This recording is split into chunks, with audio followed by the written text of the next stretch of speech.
Mariana murió durante 3 minutos, pero lo que vivió cambió su vida para siempre. Tras caer clínicamente muerta en la cocina de su casa, despertó en un lugar donde las almas seguían viviendo, atrapados entre recuerdos, miedo y dolor. Un niño fantasma le pidió ayuda, una oscura entidad intentó retenerla, y antes de volver, una voz le dejó un mensaje escalofriante.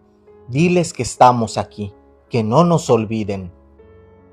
Todo pasó un miércoles cualquiera, en el año de 1966, a las 11:20 de la mañana. Recuerdo la hora exacta porque, justo antes de que mi corazón se detuviera, miré el reloj de la cocina. Lo siguiente que supe fue que ya no estaba viva. Me llamo Mariana, tenía 24 años en esa época, era profesora y actualmente vivo en Colombia. No soy medium, no soy vidente, no tengo nada especial, pero lo que viví ese día, durante los 3 minutos en los que estuve clínicamente muerta, cambió por completo lo que entiendo por vida y, sobre todo, lo que ahora sé sobre los espíritus. Porque sí, los espíritus viven y hablan. Antes de ese día, yo era completamente escéptica. Pensaba que la muerte era un apagón, como cuando se va la luz y no vuelve. Pero ahora sé que hay algo más, mucho más. Lo que voy a contar no me lo relataron, no lo soñé, no lo imaginé, lo viví y no fue bonito. Al principio fue aterrador. Lo primero que sentí fue un zumbido en los oídos, casi como si todo el sonido del mundo se apagara de golpe. Luego vino una oscuridad tan profunda que no era simplemente no ver. Era como caer en un pozo sin fondo, una nada que envolvía todo. Y cuando pensé que había terminado todo, vi una luz. No era la típica luz al final del túnel, era una habitación, y ahí dentro un niño me miraba fijamente con los ojos más tristes que he visto en toda mi vida. Estaba parado junto a una cama, rodeado de juguetes, pero no jugaba.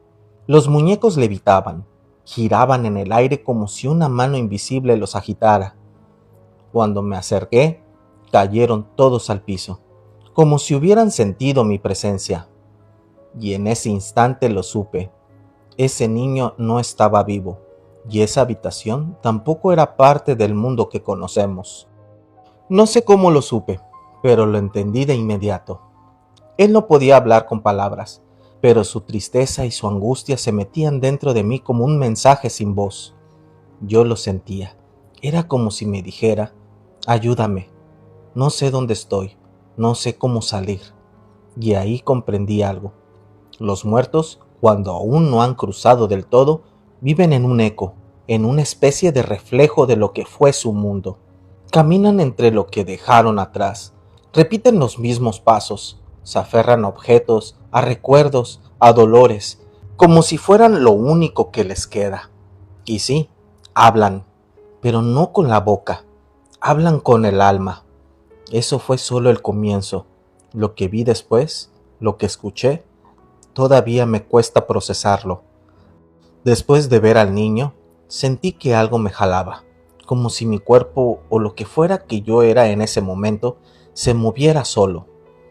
No caminaba, flotaba, atravesaba paredes, puertas, espacios, como si lo físico ya no tuviera importancia.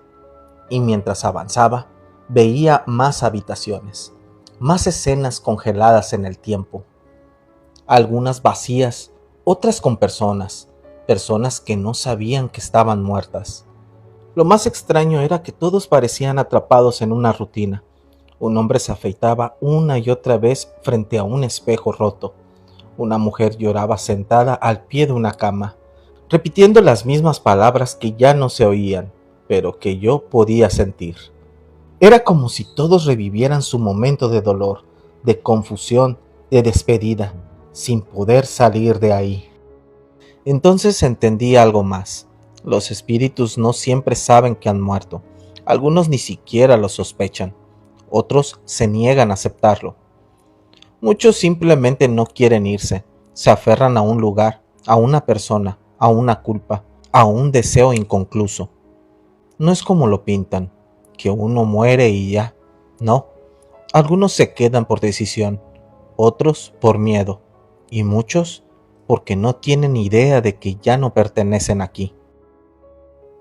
Si les está gustando la historia, es momento de dejar su like. En medio de este recorrido vi una figura que me hizo temblar. No era como las otras, no estaba repitiendo nada, me miraba directamente. Sus ojos eran negros, pero no por color, sino porque no tenían fondo, como si detrás de ellos no hubiera nada humano. Me hablaba sin palabras, igual que el niño, pero su energía era completamente distinta. Era pesada, asfixiante, como si se pegara a mi piel, aunque ya no tuviera piel. Esa entidad no era una persona, era algo más, un bajo astral, así lo entendí después, una presencia que no quería que yo estuviera ahí, que sabía que yo aún podía volver y por eso me rechazaba, me gruñía, me empujaba con una fuerza invisible, quiso arrancarme algo de adentro y en ese momento entendí el miedo puro, el miedo sin cuerpo, el miedo más allá de los sentidos. Entonces escuché una voz, no era humana, era algo cálido, profundo, como si resonara desde dentro de mí. Me decía que no debía tener miedo, que aún no era mi hora, que tenía que ver, sí, pero no quedarme. Y al instante, como si alguien hubiese prendido un interruptor, todo cambió.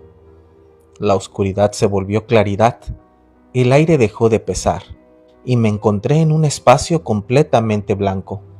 No era una habitación, no era el cielo, no era la tierra, era calma, como si todo lo malo se hubiera evaporado.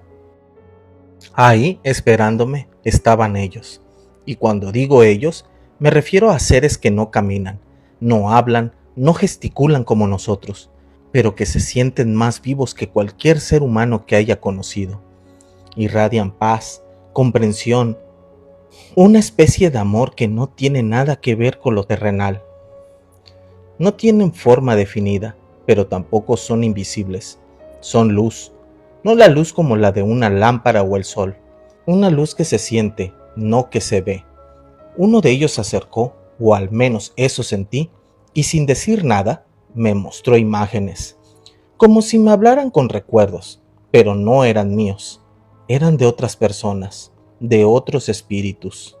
Me mostraron a una abuela que se despedía de su nieta a través de un sueño, a un padre que susurraba palabras de perdón desde un rincón de la casa donde murió, a un niño que movía los juguetes de su hermana menor para que ella supiera que aún estaba cerca. Y entonces lo entendí. Sí, viven los espíritus. No todos, pero muchos de ellos viven en los márgenes, en los recuerdos vivos de quienes los amaron, en las rutinas no cerradas, en los objetos, en los aromas, en lo que dejaron a medias. Y sí, hablan.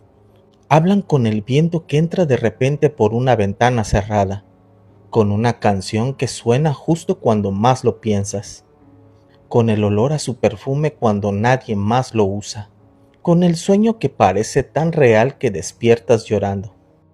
Ese es su lenguaje, y si sabes escuchar, si estás en silencio, a veces logras oírlos. En ese espacio blanco lo supe con certeza. No estaba soñando, no era un invento de mi mente. Lo que vivía era tan real como cualquier otra cosa. Y entonces sentí que debía hacer algo, algo que no entendía del todo, pero que me nacía desde lo más profundo. Tenía que ayudar a ese niño, al primero que vi. Él no hablaba, pero su silencio gritaba, y yo no sabía cómo hacerlo, no sabía cómo ayudarlo a salir, si es que eso era posible. Pero esa presencia, ese ser de luz, me mostró algo más. Me mostró una escena, el niño encerrado en una habitación de madera, junto al cuerpo de una mujer, su madre, ambos olvidados, perdidos en el tiempo. Nadie los había encontrado, nadie les había dicho adiós. Entonces entendí su mensaje, solo querían ser vistos, Solo quería ser recordado. Solo quería que alguien supiera que estuvo ahí. En ese instante sentí una presión en el pecho, como si algo me estuviera jalando de nuevo hacia otro lado, como si el tiempo se acabara, como si estuviera cruzando una frontera invisible. Y antes de irme, antes de que todo se deshiciera en blanco, escuché una frase clarísima. Diles que estamos aquí, que no se olviden. Y entonces volví. Cuando abrí los ojos, estaba en el suelo de mi cocina. Sentía el cuerpo como si no fuera mío, una mezcla de vacío y peso, como si hubiera vuelto a algo que ya no me pertenecía del todo. Había vómito seco junto a mí, y el reloj marcaba exactamente las 11:26. Solo habían pasado 3 minutos. 3 minutos. Pero allá sentí que estuve horas. Me arrastré hasta el teléfono y llamé a mi hermana. No le conté todo. ¿Cómo lo iba a hacer? Solo le dije que no me sentía bien. Me llevó al hospital, me hicieron exámenes, monitoreos, análisis de todo tipo. Nada, absolutamente nada. Según los médicos, no pasó nada grave. Un desmayo, dijeron. Estrés, quizá, pero yo sabía la verdad. Yo sabía que había muerto, aunque fuera solo por unos minutos. El caso de Mariana es extraordinario. La muerte no solo es trascender. Cabe la posibilidad que en ese umbral también muchos se queden atrapados en sus propios remordimientos, miedos y rutinas por el simple hecho de ser olvidados. La verdad es un caso que me impactó, porque ese plano también puede ser el reflejo tangible donde el dolor o el amor inconcluso te retiene. Al final, el verdadero mensaje es desgarrador. Los muertos siguen ahí, hablando con el alma y a través de pequeñas señales. No les temamos, solo piden que no los olvidemos. Podemos cerrar el video con esta gran frase que alguna vez dijo Elizabeth Kubler, la psiquiatra pionera en los estudios de la muerte. Hacer morir a alguien en el olvido es matarlo una vez más. Amigos, no olviden de suscribirse, dejar su like, compartir. También, ya saben, pueden hypear el video. Y si les gustó la historia, también aquí pueden ver otra que les va a gustar más. Nos vemos en el próximo video.